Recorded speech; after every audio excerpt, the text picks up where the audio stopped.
In the shadows of the human mind, where dreams and nightmares collide, one man dared to venture, not with a map, but with a lantern. This is the story of Carl Gustav Jung, the psychologist who didn't just study the mind, but charted the depths of the soul. He taught us that within each of us lies a universe of symbols, myths, and ancestral memories, a collective unconscious that binds all of humanity together. His journey wasn't just an intellectual pursuit.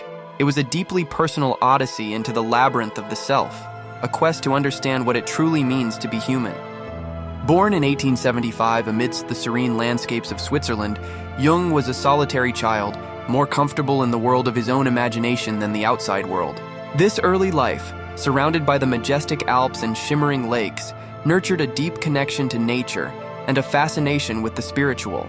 This introspection would later define his career. As a young psychiatrist at the Burghölzli hospital in Zurich, he wasn't just a distant observer. He listened with profound empathy to the stories of his patients, seeing their psychoses not as mere madness, but as a fractured language of the soul.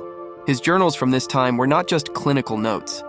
They were rich tapestries of dream analysis, sketches, and a relentless search for meaning in the fragmented minds he sought to heal. His intellectual brilliance soon caught the attention of the father of psychoanalysis, Sigmund Freud. What began as a powerful alliance, with Freud anointing Jung his crown prince, was destined to crumble. They walked together, two giants of psychology, but their paths were diverging. Freud saw the unconscious as a repository of repressed desires, primarily sexual. Jung, however, looked deeper. He envisioned a vast, shared reservoir of human experience, a collective unconscious.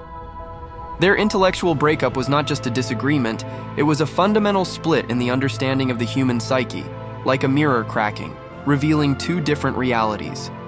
This break forced Jung into a period of intense and perilous self-exploration.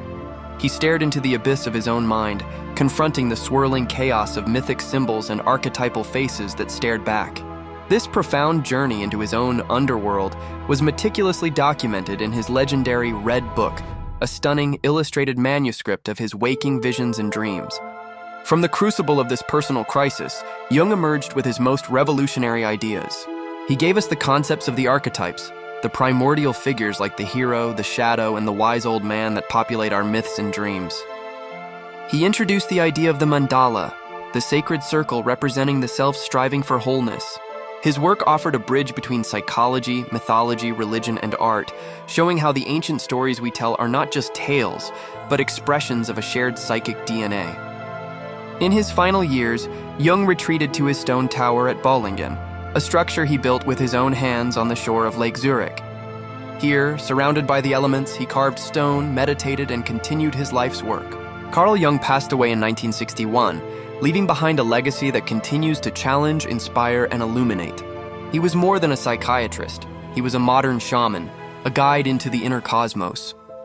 He didn't offer easy answers, but gave us the tools for individuation, the lifelong journey of becoming our true whole selves. As he looked out over the calm waters of the lake in his final days, he was a man at peace, having not only mapped the soul, but having found his own. His work remains a powerful reminder that the greatest adventure lies not in exploring the outer world, but in the courageous exploration of the vast, mysterious territory within.